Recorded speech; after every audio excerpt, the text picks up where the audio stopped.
episode Loaded 9 Sport. Does it sit second, then? No, I don't think he does. I think Kevin Keegan probably sits second. Oh my God, what a scandal. Austin Eckler versus the Cards. Go and fuck the lot of you. God, Eckler. He's making me like I'm some sort of cameo, like I've come in and go, hand out the bag, England to win.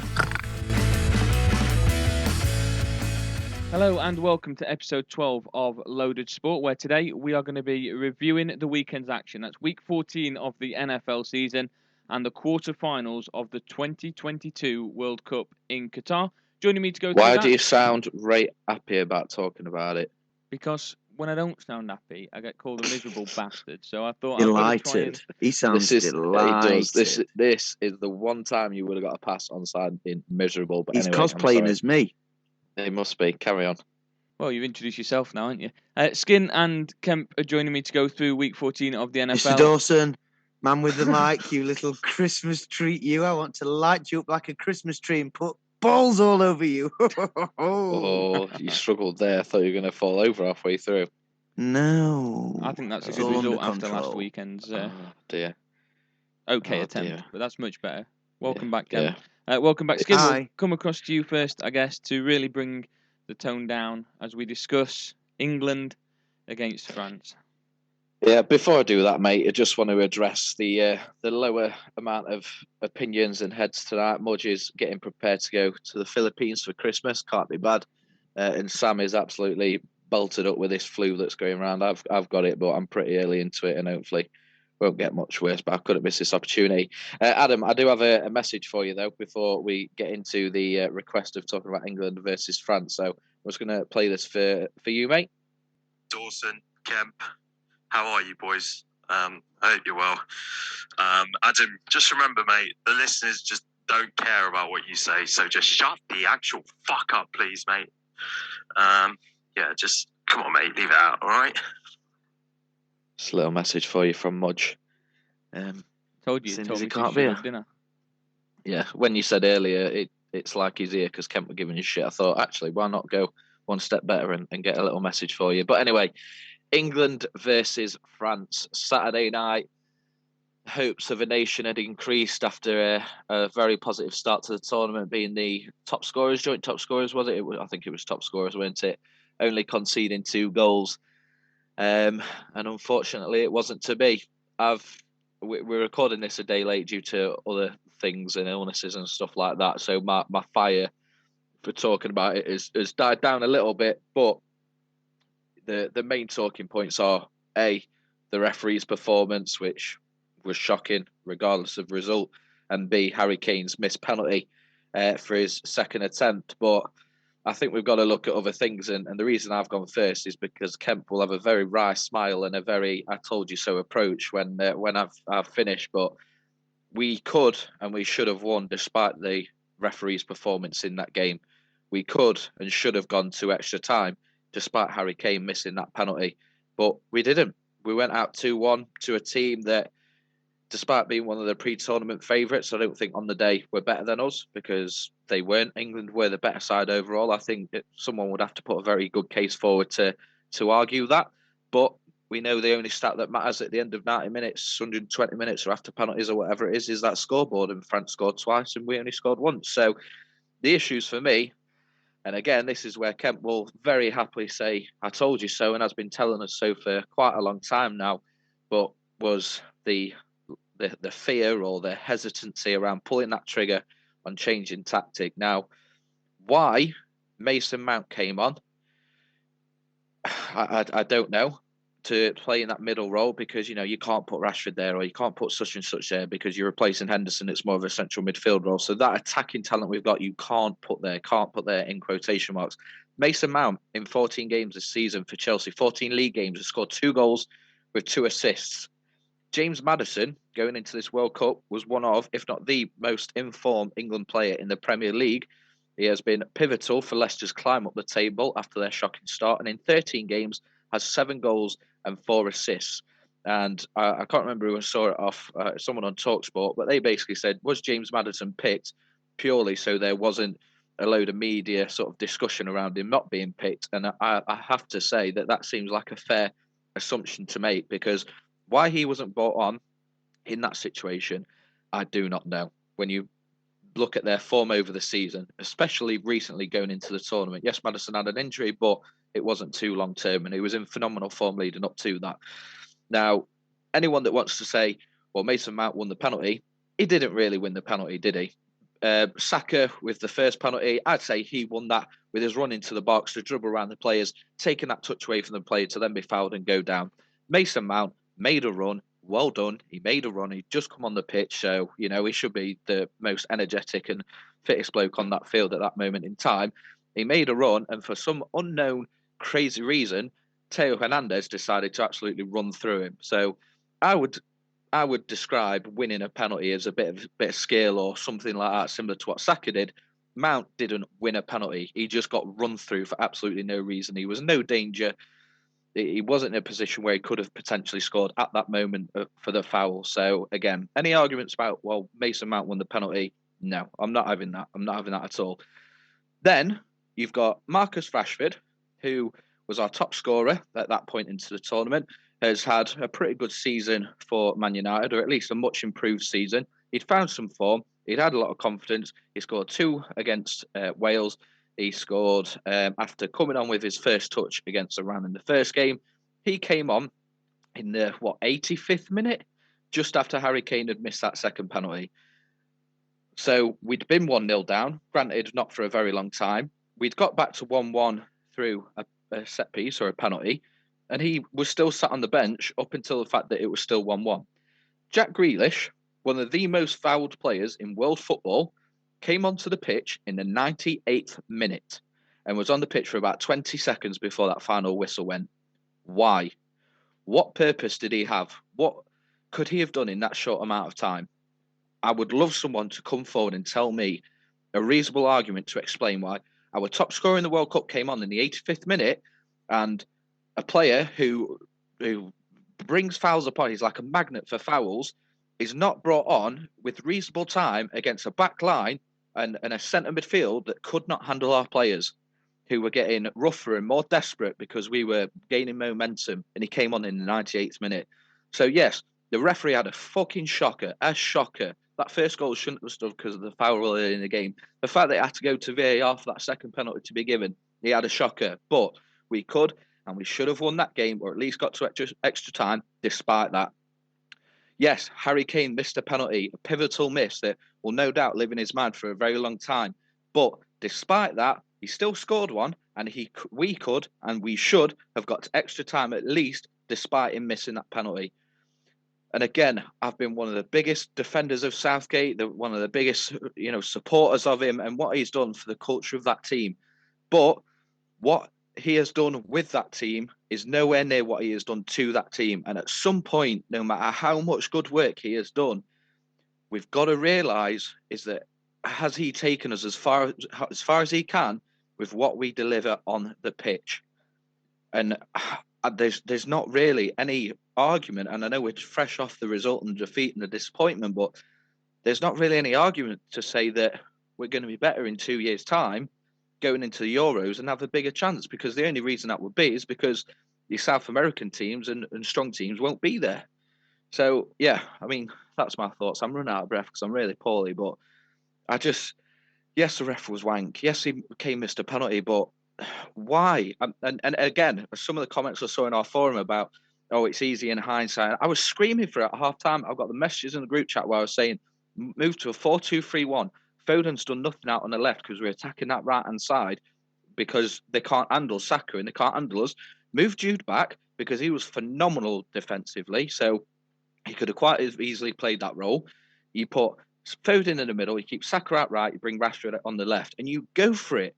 I was screaming for that at half time. I was screaming for that when we went 1-1. It was like, right, let's go. And it wasn't until the 85th minute that we brought our top scorer on after we just missed a penalty. So we're still 2-1 down. And then in the 98th minute, we bring Grealish on for about 20-25 seconds worth of action. What is he going to do? But anyway, I hope that gets across how I feel. I do think, and again, as much as I've defended him, as much as I've supported him, as much as still right now I respect what he has done for that team, and more importantly, the culture, it's time now, because I think he's taken them, in terms of what we're going to do on the pitch tactically and all that kind of stuff. I think we're going to run out of time. We've got the next 2 tournaments of this team, or the majority of this group of players, being in their prime. So someone's got to pull the trigger. But anyway, Adam, sorry, mate. No, mate, you've asked a good half a dozen questions there, and I think there's only one person that I can really bring in to attempt to I'm answer sure it'll any be of a those. short and sweet his response, but yeah. Well, here we go, Man Kemp. with the mic, you little It's you. naughty man. Yeah, to be fair, there's not really a lot I can say on the back of that. I will preface this sort of monologue by saying that I am also starting to feel a little bit badly. So we're struggling tonight, but Loaded Sport guys will get you through. So first of all, I want to sort of thank Gareth Southgate. God, I'm struggling. Gareth Southgate for Sorry, mate. changing the feeling around the England setup, which he most certainly has. Big Sam Allardyce in for that one game, 100% win record, brilliant. What a boy. But we know there were bits around that and reasons why he couldn't stay in situ. Gareth Southgate was a very solid, safe choice, having managed the under-23s, and he had a really good idea as to which sort of youngsters were coming through and who we could look at for, bringing through into the first team. He's improved the relationship between the fans and the team and the media, and we're now at a point whereby we look as though we've got something to build on. We look as though now, Tina actually said it to me and put it really well. We've gone those 10 steps because he had to jump through a lot of hurdles to get us to where we are now. We've gone those 10 steps. But unfortunately, and I really do not take pleasure in saying this, but I've been saying to you guys for a long time, I've been saying to everybody else who can listen, who has a pair of ears for a long time, that Gareth Southgate is unable and not the man to take us that 11th step, that final step to get us to the point that we all want to be at, and that's winning tournaments. And that's the aim for a setup like England. It's all right for Wales and stuff, and qualifying for World Cups is amazing for them, and that's their World Cup, qualifying for it. Not for England. Our aim always is to win it. Southgate will tell you that himself. So if we look back, and I just want to, again, I don't want to go too deep into the weeds, but I want to sort of have a look at Southgate in the sense that we've all been talking about him, how he's top 3, best England manager ever. And to be fair, even myself got sort of wrapped up in that a little bit, saying, maybe 3rd. But actually, I did a bit of research, and it's unlike me for Loaded Sport to do my research, but bear with me. So I look back at England's World Cup performances since 1990. Lost in the semi-finals versus West Germany, who I think you'll both agree in the 90s were a very good team. Yeah. 1998, lost in the last 16 versus Argentina. Argentina, they've always been a good setup. 2002, lost in the quarterfinals against Brazil. 2006, lost in the quarterfinals against Portugal. 2010, lost in the last 16 against Germany. 2014, we were out in the group. What a joke that was. 2018, lost against Croatia in the semi-final. 2022, lost against France in the quarterfinal. So for me, you look at that record, on the pitch, the only difference between Southgate and the vast majority of recent managers since Bobby Robson is the luck of the draw. That is it. I'm not having he's the man to win us a tournament anymore. I'm not even going to entertain that. When I've heard that in the past, I've been like, I don't necessarily agree, but he's got us quite far. I'm not having it anymore. He did. You've just explained it perfectly, Dawson. I've said it before. I say it again. He's not tactically able to change things in a positive way that will take us that next step in a game and in a tournament. He goes back to what he knows. It's a default setting. When I said Sterling would play, to be fair, I did say he'd start. But when I said he'd start, you guys were like, oh my God, no way. And I knew they were going to get Sterling involved in that game because it's his default setting. Sterling, bless him. I'm not going to talk about club form, to be fair, and you have, and that's your prerogative. But Harry Maguire's been fucking dreadful for Man United, and he's played really well this World Cup. So I'm not going to talk about club form. What I am going to talk about is performances in this World Cup. Raheem Sterling, bless his heart, it's horrible what's happened to him. He's been absolutely non-existent in this tournament. He's been non-existent. Like you said last week, he was dropped before that anyway. Mate, you might as well have put me up there. And I've got asthma. I can't breathe at this time of year. You might as well have put me up there. Honest to God, he's done nothing. And like I say, I feel for him after what he's gone through. But this tournament, he's done naffle. Mason Mount, exactly the same thing. He's done nothing. Even in games against weaker opposition, Mason Mount has done absolutely nothing. And in this game against France, we were the better team. We controlled possession. We looked really, really good. The one thing we couldn't do is just unpick them. Just that one killer ball, just that one final pass, just that one moment that would get us in for that real clear-cut chance. Because even though we did dominate possession, we didn't really have that many clear-cut chances. No, So I agree. all we needed to do is bring somebody on to unpick that lock, right? And he brings on Mason Mount and Raheem Sterling. Okay? Not Rashford, not Grealish, Mason Mount and Raheem Sterling, who both have done next to nothing in this tournament. Marcus Rashford's in form. He's high on confidence. He brings him on with 5 minutes left, normal time. Grealish on 2 minutes left in the entire game. No, there was 20 seconds left. In these, but do you know what I mean? To be fair, I don't think Grealish was even coming games, on until Stones got injured. Yeah, but even so, that's even worse. I'm not saying that's the right thing to do. I'm saying, no, I know, but that's even worse. That's even more damning, because you look at it from that perspective, and he's not even going to bring him on at all. We're losing 2-1. We need to get a goal to take it to extra time at least. He's not even going to bring him on at all. So in these games against competent opposition, I said it before the game, I say it after the game, you need a manager who can read the game, make the necessary changes, make the difference, and go on and win that game by any means necessary. And unfortunately, 3 times out of 3, Croatia, Italy, France, 3 times out of 3, he's proved that he cannot do it against the big teams. And like I say, the only difference between him and even managers like Sven-Göran Eriksson is the luck of the draw on the night. Is it? That's it. So this is the question I've got for you then. So you say the difference between Sven and Southgate is the luck of the draw. Sven managed during the golden generation, didn't he, really? So would you say that means we are... What would you say about this team in comparison to the golden generation? Do you think we're in a better position now to go on and win with, as you say, a competent manager? Or do you think that maybe we're in a better position during the golden generation? But this goes back to our earlier point of we completely respect and appreciate and acknowledge the work that Southgate's done behind the scenes. We are in a better position now to win a tournament. I mean, in terms of player ability, not because of the camaraderie. I'd even say so with that. Like as a squad, I genuinely would argue that England have got a top 3, but 100% a top 5 full squad in the world of football right now. And yes, we would have had that on paper back in the golden generation, but there are a lot of very strong sides. And Kemp's point is that we went out in the round of 16 before, we went out in the quarters before, we went out in the groups before Southgate, but the luck of the draw was because we faced better teams early.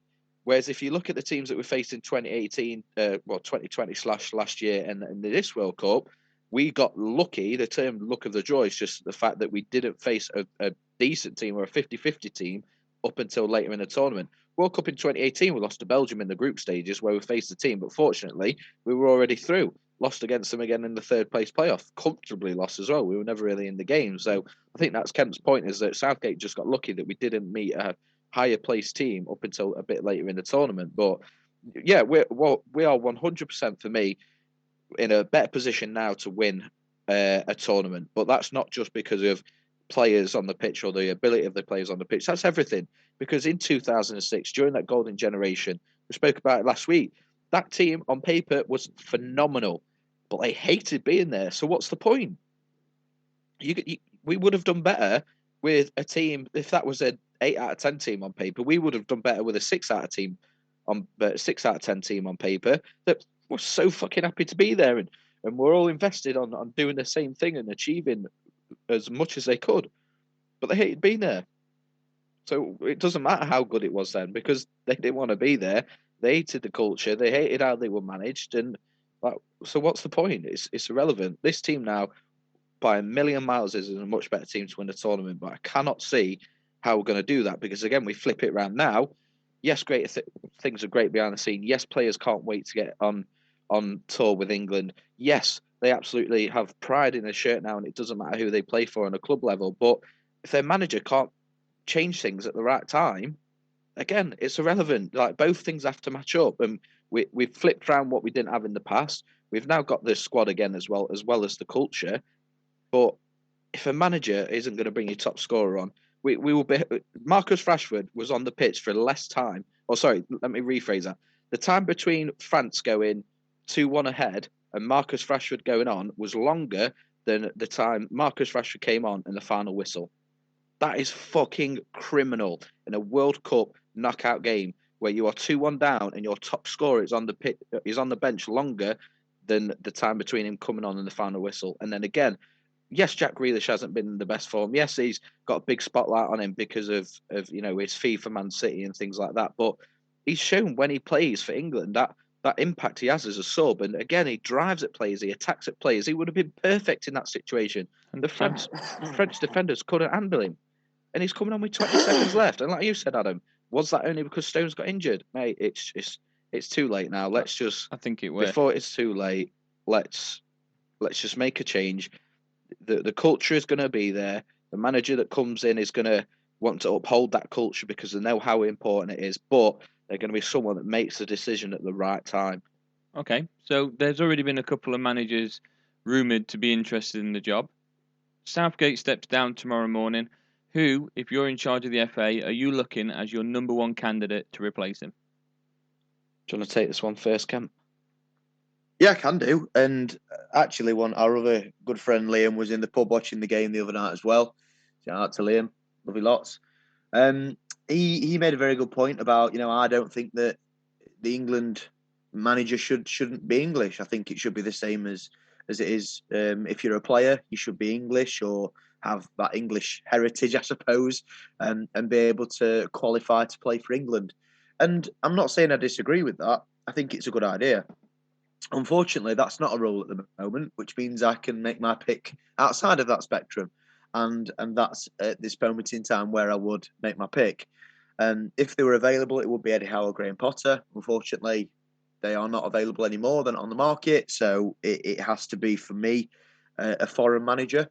And I think Thomas Tuchel is the man to take England forward for the next tournament. You look at what we want. We want to win the tournament. Thomas Tuchel's got a really good reputation from his Chelsea players and I think even his Dortmund players before that. I don't really know at PSG because it's a difficult one, PSG, especially relationship between manager and players. But he's got a really good reputation for having a really good relationship with his players and making it a nice atmosphere for his players to play in.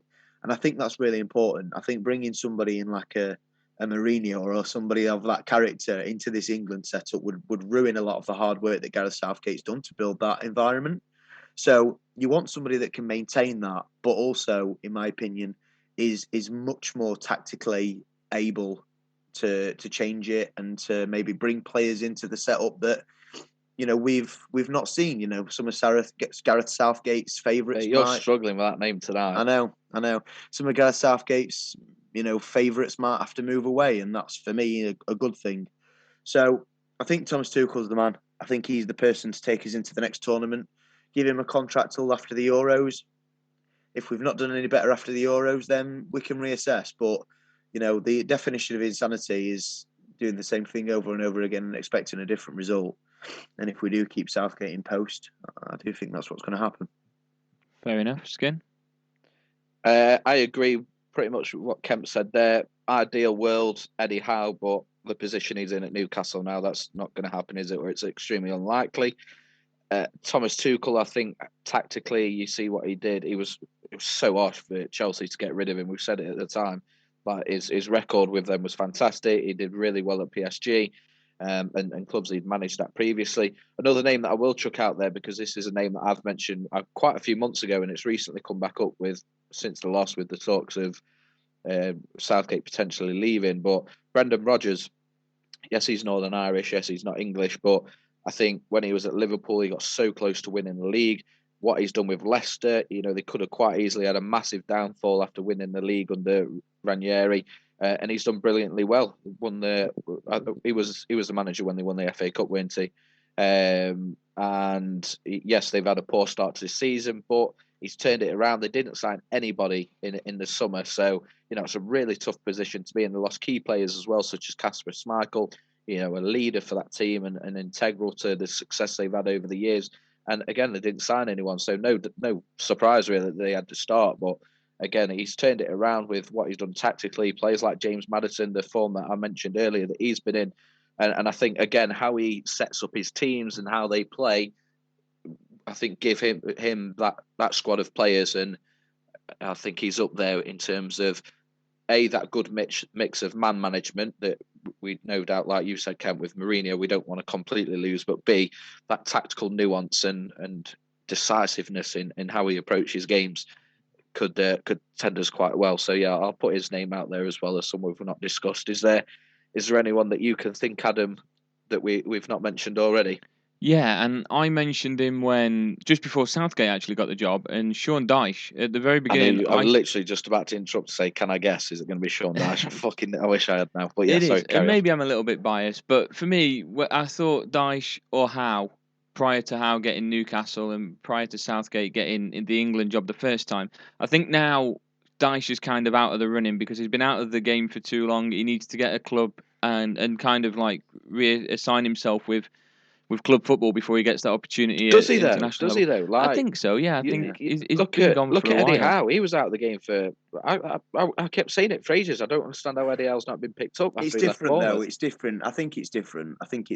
Sean Dyche, in that setup at Burnley, I do feel like sometimes that there are perfect managers for perfect clubs, and at that point in Burnley's lifespan, Sean Dyche was obviously a huge part of what they did. Sean Dyche was Burnley for the longest time, and the players that he had at his disposal, the budgets that they had to sort of work between, the parameters in terms of money that they had to work within, and that framework in which Burnley operated, and his goal and his job was just keep us in this Premier League by hook or by crook, and he did it for a few seasons, and that's great.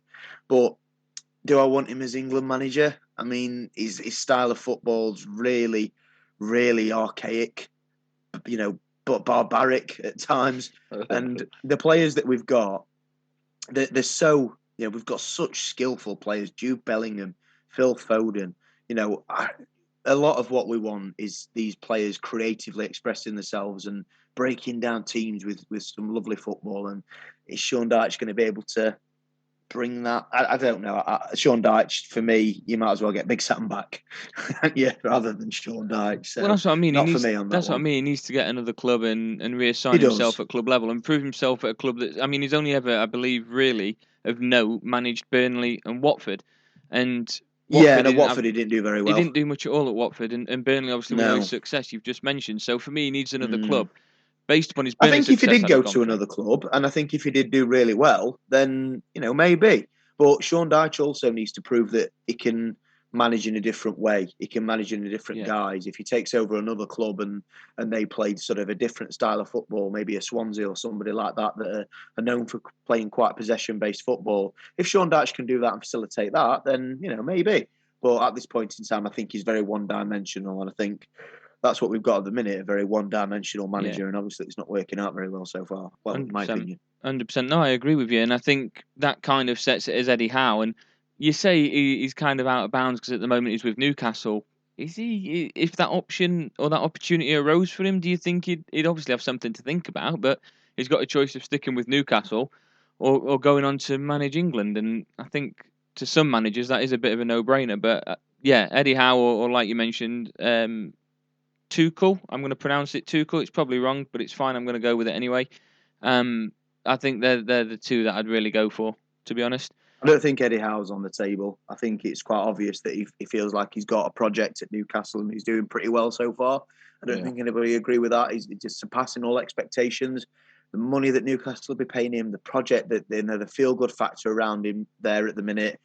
If he did want to do something spectacular like manage club and country, like Mourinho is allegedly touted to do, then that'd be great. But to be fair, I don't think he also likely. Doesn't need it right now. So, like I mentioned then, if he got that opportunity, do you think he'd take it? He could easily not take it. And by the time that whoever's gone in charge next to step down, he could have increased his own reputation to the point that, he can then go to England. It's not like he's on a limit before he starts performing badly with Newcastle. They sack him and that opportunity is gone.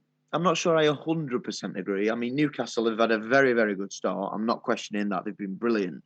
But a lot of the contributing factor to that, and it has been Eddie Howe, but also a lot of what, there's been a massive bounce in Newcastle. They've had it, 10 years or so, of Mike Ashley stripping away the entirety of the club and the Sports Direct FC. And it was a horrible, horrible atmosphere for the longest time. Now they've got these new owners in, this investment in Eddie Howe, and it's all exciting. It's brilliant. The fans are back on side. It's a massive, massive bounce, especially playing at home at St James's Park. So, yes, he's done a very good job. But would I be that shocked to see him finish 6th or 7th and then next season maybe finish mid-table and get somebody else in? I wouldn't be that shocked, no, because the Premier League's a very difficult league. And, again, a lot of what Eddie Howe's done and a lot of what Newcastle have done has been from that new bounce and that feel-good feeling around the area after the takeover. So I'm not sure I necessarily agree with that, Adam. Fair enough. Let's move on to discuss the other 3 quarterfinals that took place over the weekend. The first of which, we're going to go with Morocco against Portugal. Now, give me your thoughts on this. I weren't able to watch this game, but I was just as surprised as the next person when I saw the result. Yeah, I was just about to say the same, because with it being Saturday 3:00 football, I was at the Chesterfield game, so also didn't watch it. I had the odd glance at the score, and Kemp was at Sheffield United, so also didn't watch it with it being a Saturday 3:00 kickoff. So yeah, we can only go based off the result. Portugal were heavily favoured, which you would expect, and Morocco, as they have done, held on tight, grabbed a goal, and progressed to the semi-final, and the first ever African team to reach the semi-finals of the World Cup. So an incredible achievement for them. They've got France tomorrow night. Obviously, part of you thinks Morocco not the strongest side in the world. If we've got past France, you get a bit giddy and you assume you're going to beat them and face the World Cup final. So it'll be by no means an easy game for France. But yeah, it's full respect to them. They've conceded 1 goal all tournament, including taking part in a penalty shootout. And they've knocked out Spain and Portugal. And now they face France. So if they get to the final, they fucking deserve it. So yeah, fair play to them. And with that performance, Kemp, do you say it's probably the most successful feel-good story of the World Cup in terms of most recent World Cups as well? Yeah, definitely. I mean, they've done unbelievably well. The fact that they've reached the semi-final, nobody apart from Samuel Eto'o had them reaching the semi-final. Not one single person other than Samuel Eto'o. So shout out to Samuel Eto'o. He knows a lot more than we give him credit for. But no, they've done really, really well. They've played not an amazing brand of football, but they've played a winning brand of football. And they've dug in, they've fought, they've battled, and they've beat 2 big teams. And that's 2 more big teams than Gareth Southgate's ever beat. So yeah, they've had a great run. And fingers crossed, I hope, make the final. I can't personally see it, but I think it'd be a fantastic story. You made a comment earlier about how you're disappointed and you're not happy to say that Southgate didn't succeed in beating France, and I disagree. No, but I've got to have a little dig. Mate, you know what I mean? Dig at him all the time. I think part of you's quite chuffed that he didn't succeed in that. At least a little bit. I'm not. He's not chuffed. He's slightly smug that he's slightly smug. We'll go with that. Listen, I'm gutted that England went out. I really am.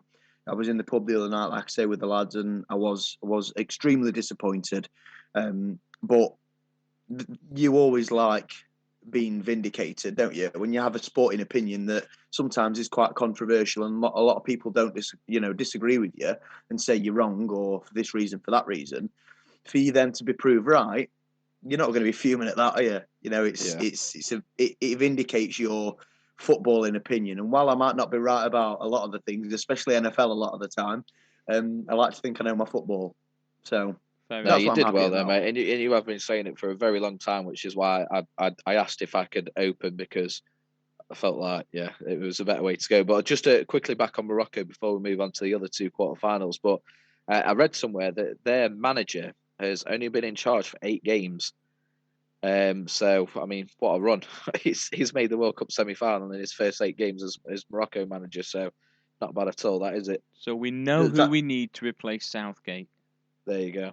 Does that mean, though, that he had a couple of qualification games before, or was it just friendly games and then the World Cup? Without checking, mate, but I'd guess friendlies. Yeah, that's astonishing, isn't it? Yeah. Big His time. stock's really high after this, then, isn't it? Yeah, just a little bit. Yeah. Right, let's Anyway, get Adam. the prediction done for Morocco against France then. Skin, we'll start with you.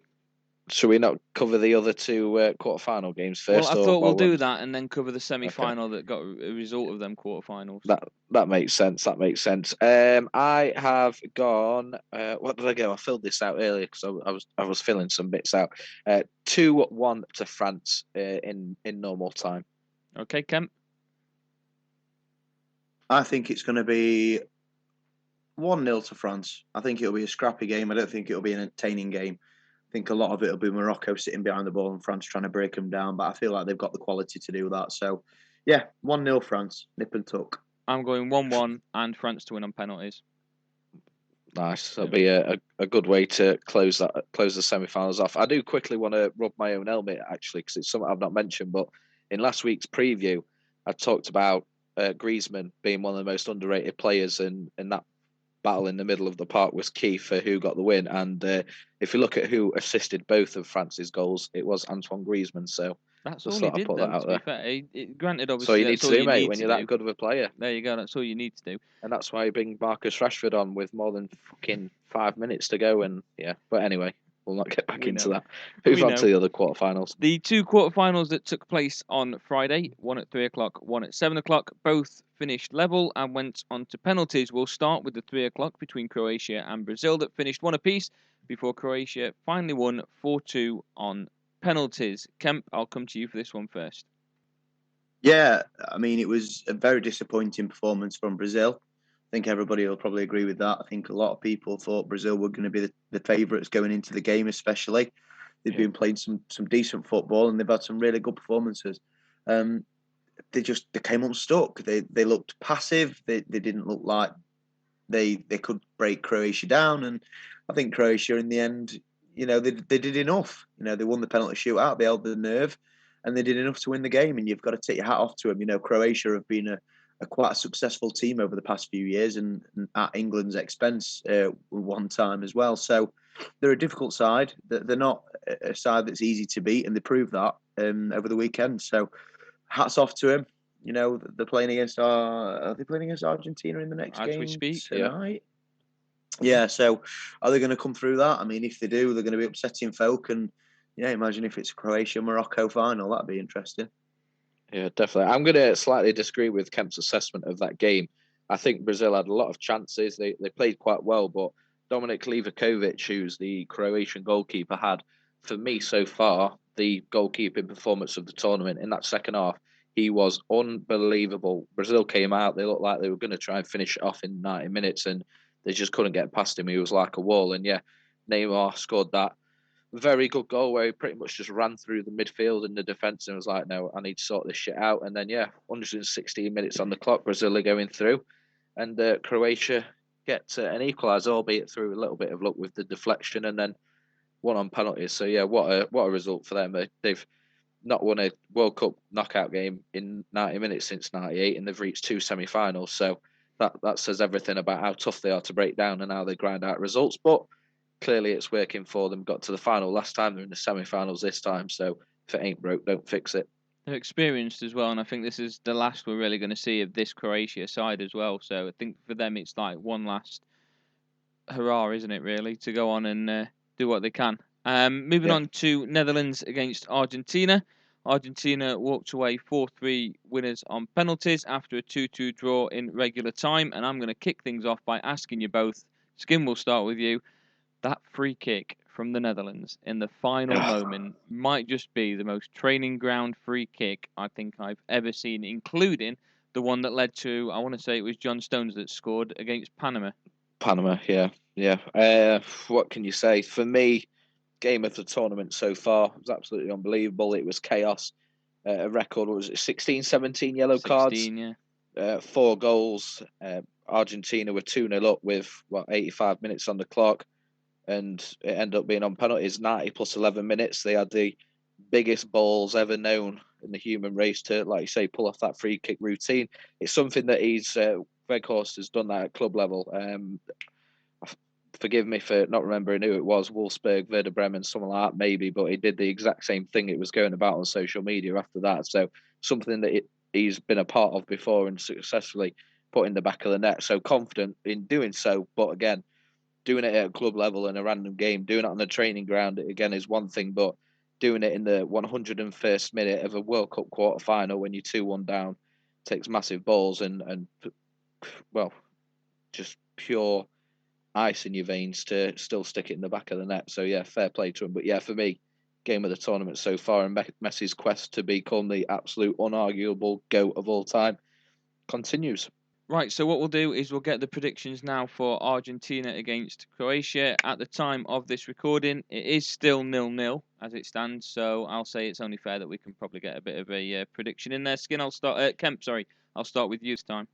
Yeah. I think Argentina are going to win 1-0, and it'll be a late goal.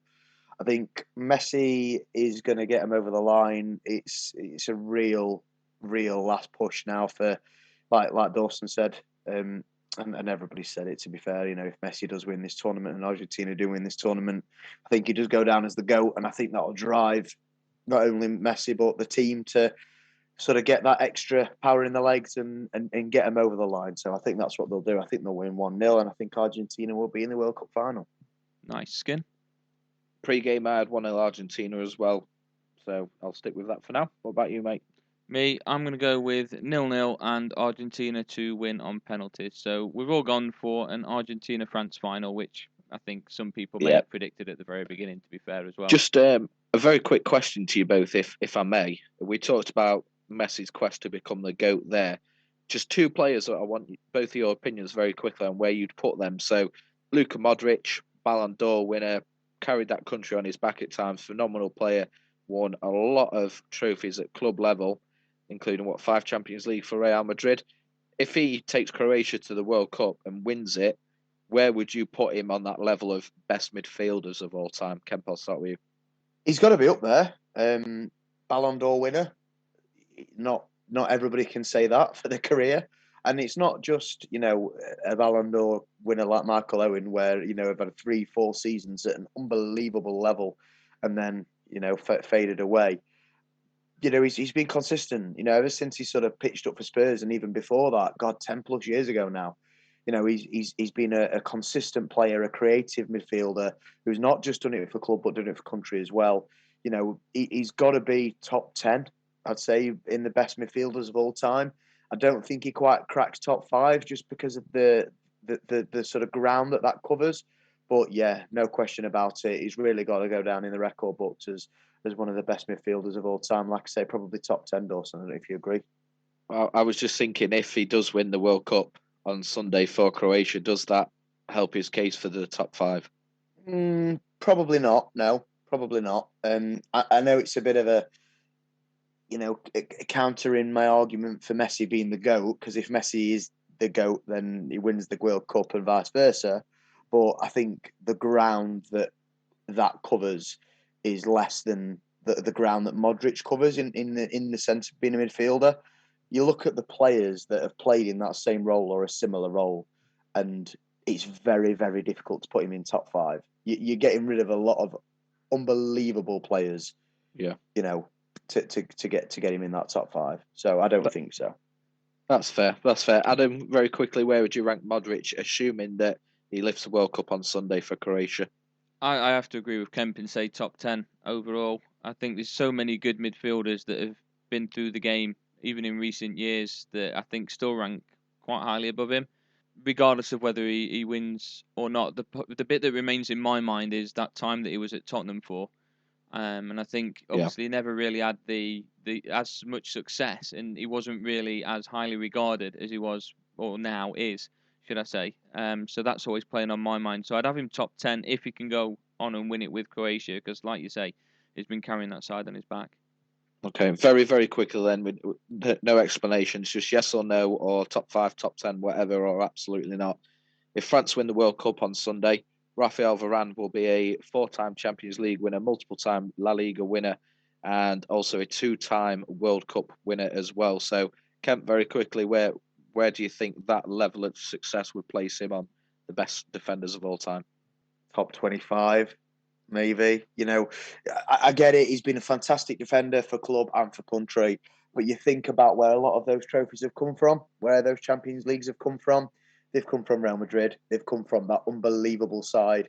It's the same sort of argument that I make against Gareth Bale being one of the best. I've had this argument with a few people before about him being the best British player of all time because he won 3 Champions Leagues or whatever it was. How many Champions Leagues did he directly contribute to himself? So top 25 maybe, but two out of 3 ain't bad. Yeah, I get it, and it's great. But when you think of the ground that covers, there's a lot of recency bias in that sense. And you look at the defenders that have played the game throughout the course of history, and Rafael Varane is a fantastic defender, but I don't think he cracks top 25. And if I actually had to think about it, probably won't crack top 30. But I'll have to have a think about that one. Fair enough. Ag? No, I don't think he even cracks top 20. Probably not even top 30 for me. Interesting, that, isn't it? We base forwards on success, but midfielders and defenders, we don't give the same. No, I think it's different for Messi. No, I think it's different for Messi. I don't even think forwards. I think Messi. Messi is in a complete realm of his own. And I think I would judge him or Ronaldo on the success at this World Cup because it's their last World Cup. If they win the World Cup, do they go down as one of the greatest players of all time, if not the greatest player of all time? I get what you're saying, and forwards obviously are recognised more than other players. Look at the Ballon d'Or winners in the last few years, and they've all basically been forwards. But I don't think so in this perspective. I think because of who Messi and Ronaldo are, that's why this tournament dictates their success, because their club career and their international career to a certain degree in the past has dictated that they are at this point now. Whereas players like Modric and Varane, good careers, fantastic players. You could argue world class at times in their career, but they're nowhere near the level of Messi and Ronaldo. And that's why we judge those two on this World Cup and maybe not anybody else. Right. Fair enough. Lads, we're going to have to move on to talking about the lock of the weeks and the wild card for football before we move on to discussing the UFC. So, after the weekend, the football, my lock of the week team was Sheffield United. They got the win. Gakpo did not score for the Netherlands, and Morocco did beat Portugal. So that's 2 out of 3 for me. Not bad. Skin, you've kind of, we obviously, with the weather changing some of the fixtures and the fact that the fixtures got postponed, we changed it slightly for you. So you went for Chesterfield to win. Thankfully that happened. You went for Hoskins to score. That game, that got classed as null and void because the game got postponed. And QPR, you went for the win on the wild card. I'm not sure if I counted that as a wild card because I think it was like first against sixth or second against sixth or something like that. No, they were playing Burnley, man. Definitely a wild card. I didn't want them. I wanted Netherlands to qualify, so I wouldn't have won either way. But I'd have got a lot closer with Netherlands than I would have with QPR. They got battered, but it was a bit of a panic pick. So effectively, you got 1 out of 2 in that one. Yeah. So that's fair enough. Sam got Brazil. He went for Brazil, to win. They didn't. He also went for McBurney to score. He didn't. He also went for Oxford to win. They didn't play. So he got 0 out of 2 in football. Is that why he's not here tonight? He's saying he's ill, but he just don't want to face it. It's feeling sick from looking at them outcomes. Mudge, he got Portugal. He went for. They didn't win. He went for Ramos to score. He didn't score. And he went for Netherlands to win. They didn't win. So he got 0 out of 3. Stupid fucking prick.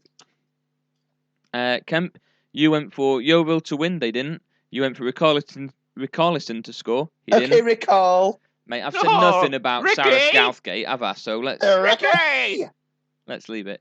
You went for Richarlison to score. He didn't. And you went for Wigan to win. They didn't. So you also got 0 out of 3. Get in. As a result of that. So after the football section, lads. I said, sort your shit out for Thursday's picks. Like, come on. We'll do. I'll do my absolute best. I can't speak for the others. So Mudge and Kemp are on 0. Sam is on 0 as well, but he's out of 2 instead.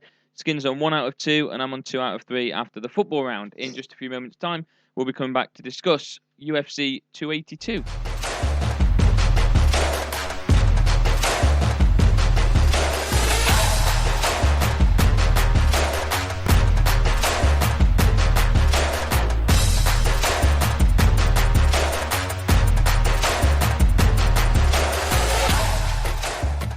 Welcome back to episode 12 of Loaded Sport. It's time to discuss the weekend's action in Las Vegas as UFC 282 took place. Kemp, I'll let you take it away from here. Yeah, and what looked on the basis of it, a pretty decent fight card, probably ended up being a very good start to proceedings. Every single fight on the prelims card didn't go the distance. 3 TKOs, a submission, and a great start to the main card as well. You got Ilia Topuria beating Bryce Mitchell really handily, and his beef with Paddy the Baddy at the pre-fight press conference has got him a little bit of attention as well.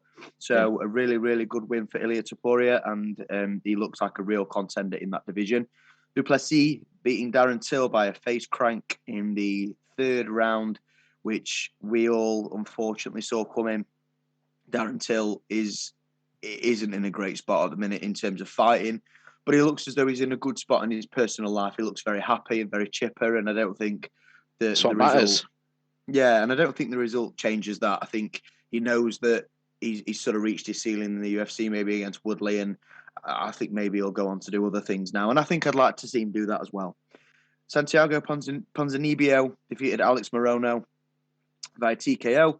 Catchweight fight. Morono stepping in on short notice. Wasn't that surprising to me. Ponzinibbio pretty much dominated the fight and got the stoppage win. We then come to the main 2 fights of the card. Here we go. That unfortunately were the most, I'd say, disappointing fights on the card. Paddy the Baddy Pimblett against Jared Flash Gordon. The lightweight event, co-main event of the evening. 3 5-minute rounds. And if you woke up the next morning and looked at the results and you saw Paddy the Baddy beating Jared Gordon, you'd think, oh, Paddy's outstruck him, maybe took him down a few times. It's literally what I thought. Had him in a bad place. And then if you watch the fight, you think, when does Paddy take over? Oh, the fight's over. So in my opinion, my humble opinion, Jared Gordon won that fight quite comfortably. Paddy the Baddy took it by unanimous decision, 29-28, 29-28, 29-28, which means all 3 judges had Paddy winning 2 rounds and Jared Gordon winning 1. This is the side of fighting, boxing, MMA, all of it that really I don't like. You know, Paddy Pimblett has got a massive contract with Barstool Sports. He's a huge up-and-coming star for the UFC, and for him to lose at this point against a guy like Jared Gordon, who isn't the most well-known fighter in the UFC, although he's very, very technical and very skilled and deserves that victory. Unfortunately, Paddy takes the decision, and that's probably because of his name and the eyes that he draws to the sport, which I don't like. It's my least favourite part of fighting, but that's the result at the end of the night. Jan Blachowicz versus Magomed Ankalaev for the light heavyweight championship of the world ended in a split decision draw. Jan Blachowicz started the fight really well, faded away in the last 3 rounds. Ankalaev, in my opinion, took those last 3 rounds. The judges had it 48-47 Jan Blachowicz, 46-48 Magomed Ankalaev, and the last judge, I think, had it 47-47. So it was a draw. It was a very uninspiring fight. I feel like both fighters probably could have done more. And I think Dana White even agrees with that, because I think the next fight for the light heavyweight title doesn't feature either of those guys. I think it's going to be Glover Teixeira against Jamal Hill, if I'm right. In Brazil, I believe. In Brazil. And then on the next card, I think it's UFC 283 in January where that will take place. So Dana's not messing about, obviously, because it was a draw and it was a vacant title. Neither of those boys walk away with the belts. So what was maybe a bit of a dud for a lot of people, apart from the co-main and the main, actually turned out to be a pretty good show, apart from the co-main and the main. So this is the fight game. This is how it works. And a mixed bag of results for the UFC on the night, Adam. Nice one. Thank you very much. In just a few moments' time, going to be reviewing Week 14 of the NFL season.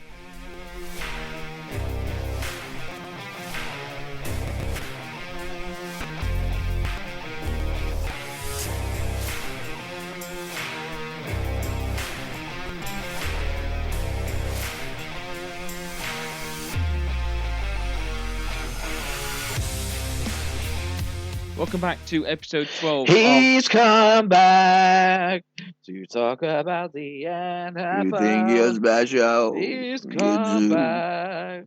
Carry on, Ag. I'm not interested in carrying on now. Honestly, that's how miserable you are in real life. Well, there we go.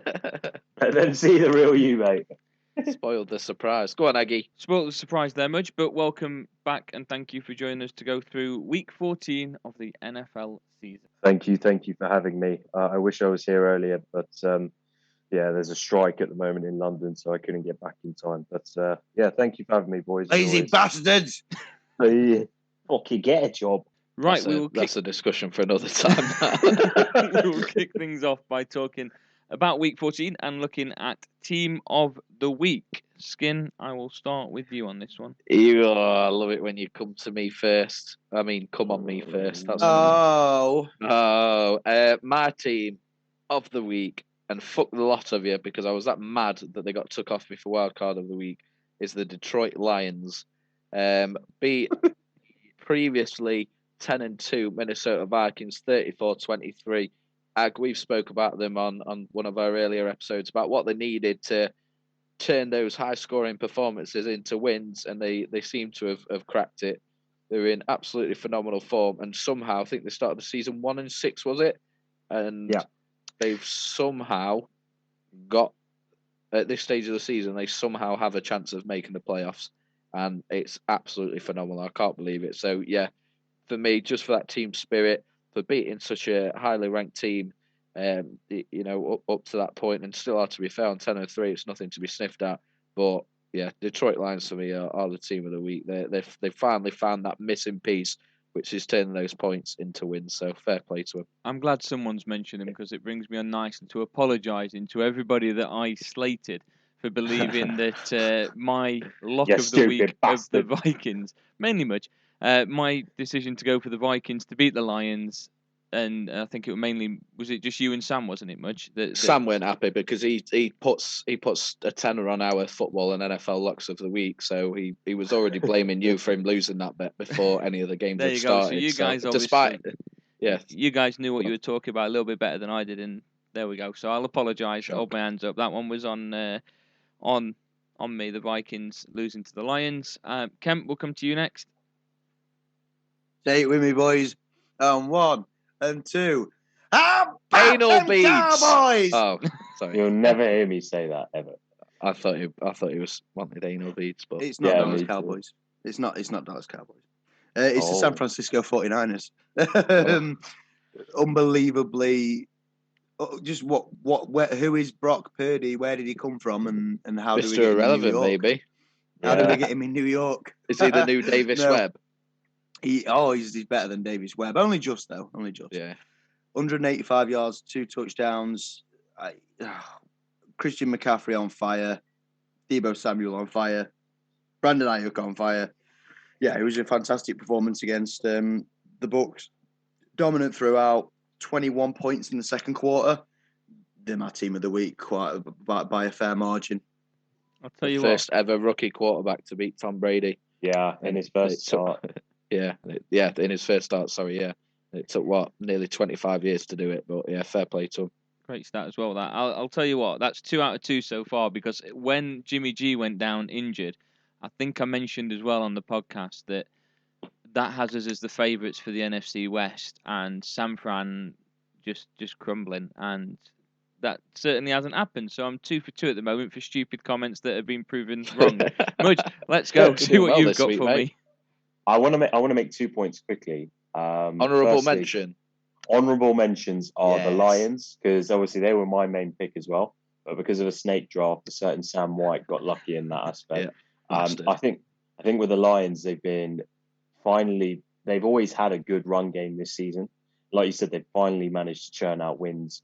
And I think that pass rush on their defensive side is doing bits. So fair play to the Lions. They've been tremendous.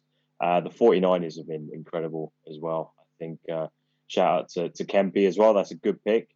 Brock Purdy just looked good. He looked good. I think it's a scheme that doesn't really need a QB, an elite QB in terms of it doesn't need elite QB play. Just obviously built on the zone run. So fair play. I'm going to be biased with my pick. I'm going to go with my Eagles. My baby boy Eagles with Jalen Hurts, so good. We're just the best team in the NFL, I think, right now. And I think we've got the MVP playing for us at quarterback. We absolutely decimated a Giants team that is struggling right now. But you shouldn't be kind of assuming it's a win. They're a dangerous team, but we shut down the run game and we're just complete on all sides of the ball. So, I just hope we can peak at the right time in the playoffs because there is some untapped potential with this team. I think we could still be even better. So, Eagles are my pick. Fly, Eagles, fly. Fair pick. That I called it the massacre at MetLife because Giants were never, ever in that game. Eagles, no. I completely agree, mate. I don't think, other than Chiefs / Mahomes, maybe you can't really argue against Eagles being A, the best team in the NFL and Hurts being B, the lead for the MVP vote so far at this point. So, yeah, fair play, mate. You must be excited for the playoffs. Very excited, mate. I have to say, maybe 2 weeks ago, I think I had Mahomes edging it in terms of winning the MVP, but I think Hurts these last 2 weeks are he's not put a foot wrong. I think that's what he's got going for him. He's just not put a foot wrong, and he's just getting better every game. Like Josh Allen is at a mid-season lull. Mahomes has been pretty steady, but I think Hurts is just getting better and better. So for the young man, I'd love to see him win it. I think it would do wonders for him and his contract negotiations as well. So. You're absolutely spot on about the Giants game, though. I mean, Daboll come out after the game and just said, "Love the Eagles, love what they do. They're unbelievable." And I was watching the game, cooking tea at the same time, thankfully, so I didn't see all the nitty gritty. But yeah, the Eagles absolutely ran us off the field. We never looked in it. That's why I went and cooked tea instead of watching the game because I was, there's been a few Giants games this season where it's been like, we could get something out of this, but we were never in it. You were the better team from the get-go. A lot to admire. A fantastic young quarterback with a lot of potential. A fantastic young team with a lot of potential. So really exciting times for you boys. And the Giants can be tricky customers at times. Well, beat the Ravens, beat the Packers. We can upset people at times, and we can be that awkward team that you can come into the game thinking you're gonna beat us handily, and then we nick a win. So fantastic performance and mark of champions as well. I think I will say this about the Giants quickly. I think they'd be quite a solid team in the playoffs because I think Skin's favorite saying is any given Sunday. And I think the Giants embody that because I think they're a cold weather team as well. And Saquon in Jan is going to be a dangerous, tricky customer in my opinion. So I'm not ruling you boys out. If you guys can make a playoff spot, I think all to play for you boys as well. But away from Justin Bieber's yacht. Yeah, yeah. Remember that? Yeah. But Aggie, who's your team of the week? I'm going to stick with my theme of picking losers, and I'm going to go with the Denver Broncos. Oh, my fucking God. Although it started gone from poorly this show, to begin with 4 minutes left of the first half, they were 27-0 down. They lost the game by 6 points against the Kansas City Chiefs, a side that people are now tipping to be the number 1 seed in the AFC, Super Bowl potentially winners. Mahomes, of course, included in that as well. And I think the turnovers that they got to get the game that close, I think Mahomes was it 3 interceptions, maybe 4 in the end in that game. I think that Denver need at least a little bit of positivity out of what has been a shit season so far. So I think I'm going to give them team of the week. Broncos Nation, he lied. Of course, Russell Wilson went off injured, didn't he? So no, yeah. Well, I think in regards to the Broncos, fair play to their defense because I think you can call that an elite defensive setup in terms of their defense. It's just their offense. They should be better than what they are, and I think a lot of it may come down to the head coach. A lot of it comes down to Russell Wilson. He's looked really off par this year, but I can't believe you've chosen them as your team of the week, mate. I have to call you out on that. You're an absolute idiot. My first choice was San Fran, but Kemp took him, so I've gone with Denver. So why would you go for a losing team, you stupid bastard? I did Mahomes 352 passing yards. Let's move on to play. I don't get why that's relevant. How many interceptions? They've given up 352 passing yards. No, that's why team, they went 27-0 down and brought it back when you're 27-0 down, it's so easy to just switch off and that's it. Well, they might as well have, because they still didn't win, did they? By 6 To points, anybody though, Kemp, that's still that's the listening difference. to episode 12 of Loaded That's the Sport, difference. can I get a oh yeah? Player of the weekend, Right, come let's on. go on to your players of the weekend. I started with Skin, so this time I go for Mudge. My players of the week, I am going to go for Jalen Hurts. I just think, he's unstoppable right now. And I have this theme of maybe choosing a lot of Eagles players week in, week out, but sue me. Jalen Hurts is my player of the week. Fair enough. Kemp? I'm going to go with Jerick McKinnon for the Kansas City Chiefs. Dunked all over your Broncos defense there, Adam. 112 yards, 2 touchdowns, 9 targets, 7 receptions. Very economical, very efficient with his plays. And I think he had a standout performance. And when you've got targets like Juju Smith-Schuster and Travis Kelce lining up alongside you, not to mention Valdez-Scantling, it's difficult to stand out sometimes, but that's definitely what he did on the weekend. He's my player of the week. Fair enough. Skin? You get to go first, mate, don't you? If you take So- my pick, I'll slit your throat. So thoughtful. I'm going to go with Christian McCaffrey. Have I gone for your pick? No. Nope, all good. He's I'm my going to boy, go though. with CMC.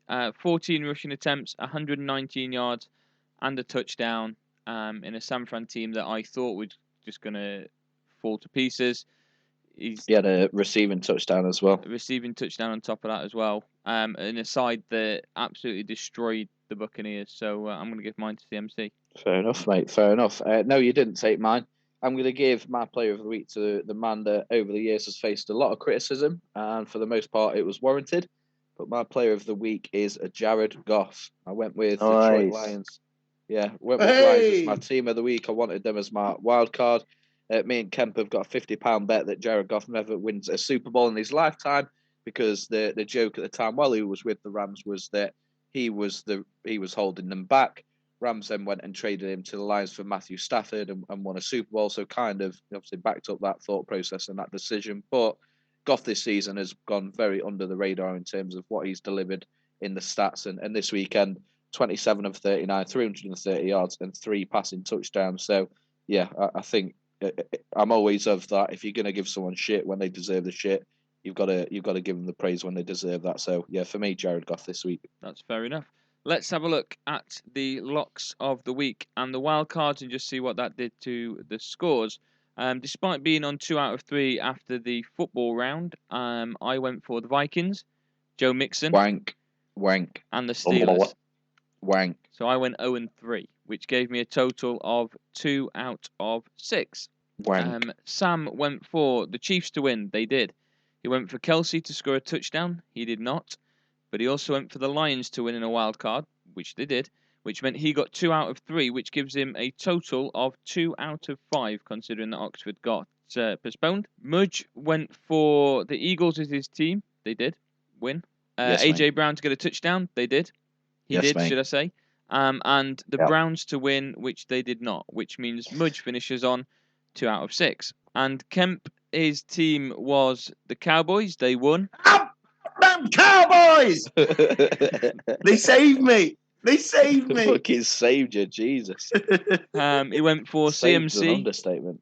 He went for CMC to score a touchdown. He did. And he went Go on, for boy. the Jets to win, which they did not. Which means, Kemp, you've got a new personal best of 2. Yes! 1 out of 6. 2. 2? Yeah, you got 2, mate. Well done. A massive shout out to CMC as well for helping Kemp secure a playoff spot in our fantasy football league. Yes, it means it's me against Kemp this week. Come on, baby. Come on. You Already think you're can't special? Right, and then Skin, you went for the Bengals to win. They did. Yes. You went for the King to get a touchdown. He did. Yes. And you went for the Panthers to beat the Seahawks. Yes. They did. Which means you are this week's winner with a total of 4 out of a possible Masterclass. 5. Adam, I've just got a quick point to make, because that Panthers against Seahawks call for Skin was unreal. Yeah. And obviously you called Morocco to beat Portugal. Yes. Do you think they're both worth 2 points because of the how good of a call they both were? I don't really want to maybe talk the too much wild about card. the Panthers one, because as a Seahawks fan, I'm just going to be biased and say no, fuck that. Wow. With the Morocco one, I'd say yes, because I don't think Morocco had any Go chance of fuck beating yourself, mate. Portugal. Selfish bastard. I'm going to take the 2 points on that. I'll make that final decision. As for the Panthers, I don't know. Did you guys really think it was that big of a claim? I mean, well, you can't get 2 points for your wild card, and I don't get 2 points for mine. It's wild card. No. Oh, we're doing 2 points per wild card. I thought it was just because of how audacious it was. No, I'm going off audaciousness. Because I thought the Seahawks against the Panthers, like when you go into that, I think Seahawks my lock of the week before. Yeah, I think Seahawks were the clear favourite there. I don't know. I know Sam listening to this will probably be fuming with it, but I think Morocco is probably the most audacious claim we've had. So you definitely deserve 2 for that, Ag. Well done, Ag. Thank you. So I finished. We'll do 1 2 pointer per week. You got Hendo week before, like the most audacious pick of the week gets 2 points. We'll say legacy creating that. Legacy creating. So I'll take the 2 points there then, which puts me in second place with 3. Nice. So I'll take that. Still not beat me, but anyway. Can I just very quickly close off on an honourable mention for the player of the week, if you wouldn't mind, lads? There's a bit of a quick discussion point. We spoke in last week's preview show or last week's review show, I can't remember, about Baker Mayfield being released by the Carolina Panthers at his own request, where he might end up going. We lean towards the 49ers coming off the back of the Jimmy G injury. I mentioned that they might go with Purdy because he had a lot of fans in the locker room. Rams ended up picking him up. He wore a game jersey before he wore a practice jersey. He didn't really know the playbook. He knew about 6 plays. And they were 16-10 down with a minute and a half left on their own 2-yard line with no timeouts. And he led a 98-yard drive to win the Rams the game. So it doesn't really have any playoff implications. They're not going to make it. It's not going to have any draft implications because they haven't got the first round pick. But I thought he deserved a shout because we spoke about him getting released. So to come in on your first game with no time to prepare really and do that is well worth a mention. So fair play. It is, and it goes back to what you say. If you're going to slate someone, you need to be prepared to praise them when they do well. Baker Mayfield was non-existent at the start of this season. He's got that move, and he had a really good start. So well done to him. Doesn't really change how I feel about him as a quarterback and as a top player in the NFL. But you know, a credit where it's due, and credit to Baker Mayfield this last week. I think I'm glad Skin did that because my honourable mentions were going to be him and Miles Sanders, but. I can hold my hands up. Obviously, I agree with Kemp. I don't think he's going to be kind of blowing off anyone's socks, but he was. You should blow my socks off. He was. That comeback win was brilliant from him. So well done, Baker. Enjoy the money. Fair enough. That is all we've got time for episode 12 of Loaded Sport. Mudge, thanks for joining us for the NFL section. Whoa! Fuck yourself. Yeah, go fuck yourself. A, for not doing my question of the episode. But, Mudge, this one's for you, mate. Last week it was for Kemp, or last episode was for Kemp. You're not going to be joining us for the next couple of weeks or so because you're due to be going to the Philippines tomorrow, is it? Yes. So yes, it will I'm be excited. Tomorrow, which will be Wednesday when we release this episode. So just for the listeners who are going to miss you, I'm going to miss you, and we're going to miss you not being able to get in with stuff in Erie Slate Adam for the next couple of weeks or so. So what is the top thing that you are most looking forward to on your holiday? Probably fingering a monkey. There we go. Good night, everybody.